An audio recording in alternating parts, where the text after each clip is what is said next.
The alarm buzzes. Clara Hartman's hand slaps it silent before the second beep. Sunlight slants through half-drawn blinds, striping the bed in gold. She stretches, yawns, and pads to the kitchen in bare feet. The apartment hums with quiet routine, the drip of the coffee machine, the soft click of her phone unlocking. She flips through emails, half listening to the radio's murmur. Unseasonably warm for October. Her own reflection glares back from the dark screen of the microwave. Messy bun, sharp cheekbones, a smudge of yesterday's eyeliner. Keys, wallet, blueprints rolled under her arm. She's halfway out the door when she stops. Cold creeps up her spine. There's a door in her hallway. Not the front door, not the closet. A third door, tall, oak, with a tarnished brass knob. The wood grain swirls like a fingerprint. Clara's breath fogs the air. It's freezing here suddenly. Her fingers hover an inch from the knob. This wasn't here yesterday. The radio static hisses louder. Clara exhales, watching her breath cloud in the sudden chill. She should call someone. The super, the cops, a psychiatrist. Instead, she reaches out. The brass knob is colder than it should be, like gripping a handful of winter.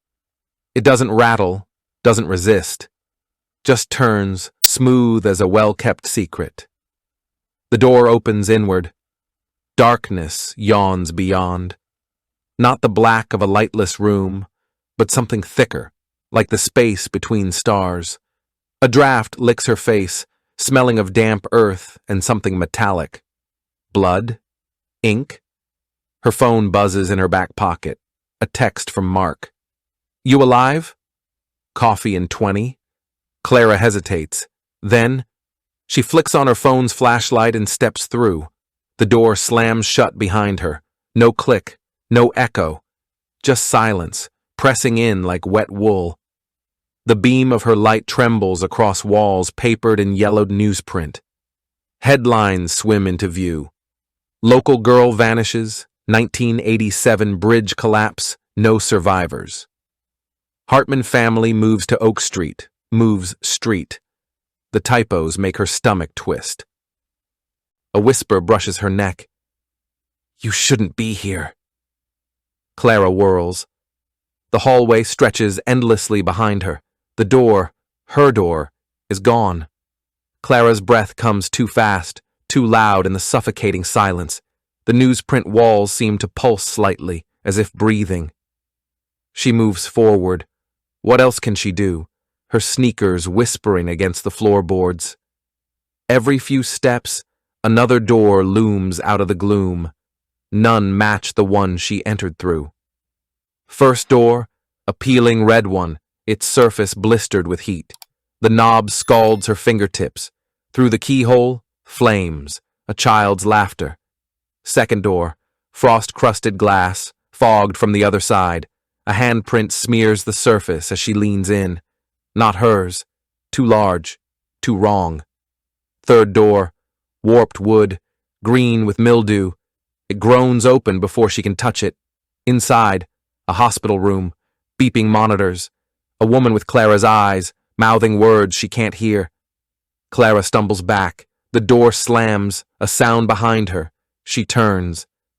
At the far end of the hall, a shadow peels itself off the wall, tall, hungry. It steps into the dim light, not a shadow, a man or something wearing a man's skin. His smile splits too wide. Lost, little rabbit? Clara runs, doors whip past. She grabs a knob at random and falls into blinding white. A kitchen, 1999. Sunlight pours through checkered curtains. A little girl, herself age 6, hums at the table, coloring. Through the window, a car screeches to a halt. A door slams. Raised voices. You don't get to walk away from this! Clara's chest locks. She knows this memory. The shadow man's voice curls around her from nowhere and everywhere. Knock, knock! The kitchen dissolves into static, then reassembles itself, sharper. The crayon in 6-year-old Clara's hand snaps. She doesn't flinch, just picks another from the box, tongue poking out in concentration. Sunflower yellow. Adult Clara tries to move, to scream, run, hide, don't listen, but her feet are rooted to the linoleum. The shouting in the driveway crescendos. A slap rings out. Glass shatters. Little Clara finally looks up. Adult Clara follows her gaze to the window. Her mother stands framed in sunlight, cheek red, eyes wild. Her father's back is turned, shoulders hunched like a storm cloud. The car door hangs open. "You walk out that door, don't you dare come back." A lie. Little Clara believed it. Waited for years. Adult Clara knows the truth. He never tried. The shadow man materializes beside the fridge, picking at his fingernails with a knife. Funny. The things we remember wrong. His voice is syrup thick. You thought she blamed you. The scene stutters, and now little Clara is hiding under the table, arms wrapped around her knees. The crayons are melting, pooling into blood-red wax on the floor. The shadow man crouches, tilts his head. She never said those words, did she? Adult Clara's mouth fills with the taste of pennies. A new sound cuts through the memory. A phone ringing, her ringtone. The shadow man freezes, snarls. The kitchen cracks like broken glass, and Clara is back in the hallway, gasping, her phone vibrating against her thigh. Mark. She fumbles to answer. His voice is tinny, frantic. "Clara? I'm outside your apartment. Why is there blood on your door?" Behind her, the walls begin to bleed ink. Clara's fingers slip on the phone, slick with sweat or ink. She isn't sure. "Mark, listen!" The hallway convulses. The newsprint walls peel away in ribbons, revealing raw, pulsing flesh beneath. The floor tilts. Clara staggers, the phone tumbling from her grip. It lands screen up, Mark's voice still crackling through. "Clara? Clara!" Then the shadow man's hand crushes the phone to silence. He looms over her, his grin now a jagged rip across his face. "You don't get to leave, not yet." Clara scrambles back, and her shoulder blades hit a door.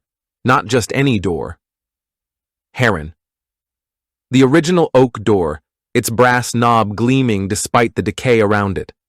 The shadow man hisses. "That's cheating." Clara doesn't hesitate. She wrenches it open and plunges into her childhood bedroom. But it's wrong. The walls are papered with her own architectural sketches, warped and water-stained. The music box on the dresser plays a lullaby backward. And in the center of the room, little Clara sits cross-legged, staring at a door drawn in crayon on the wall. Adult Clara's breath hitches. "No!" Because she remembers this now. The game she used to play. Knock, knock. "Who's there?" The shadow man steps out of the closet, his form flickering between the stranger from the hall and something far older. "You called me," he whispers. "Every night, under the covers, in the dark." Little Clara looks up at her adult self, eyes wide. "I just wanted someone to listen."